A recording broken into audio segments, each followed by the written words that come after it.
Once it was time, I did a few soft yelps on my call, just trying to coax a Longbeard in. Not 5 minutes later, I heard a distant gobble. Adrenaline kicked in. Then, right after that, I heard something else. Crying. Like, human crying. Faint, but enough to stop me dead.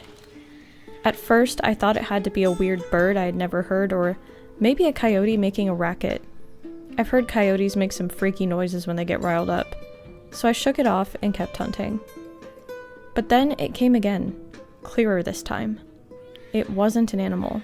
It was human. Sounded like a baby or really small kid, crying somewhere behind me in the trees. At that point, I was concerned. I figured maybe someone's kid had wandered off from one of the homes around there or something. You never know. It did sort of scare me, but I was more worried that a kid was in the woods alone and by themselves. I have nieces, nephews, and younger cousins, so it stirred something in me.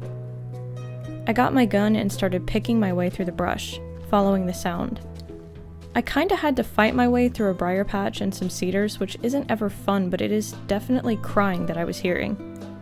I finally came to an old oak tree. It was twisted all up, old as hell, looked like it had been struck by lightning at some point. There was a hollow near the base, big enough to crawl into if you wanted. The crying sounded like it was coming from inside that hollow. I just stood there, heart pounding, trying to see anything in the dark hole. I was honestly trying to work up the courage to look inside, but before I could even take a step closer, the crying stopped, like someone had flipped a switch. Dead silence. I backed up, real slow.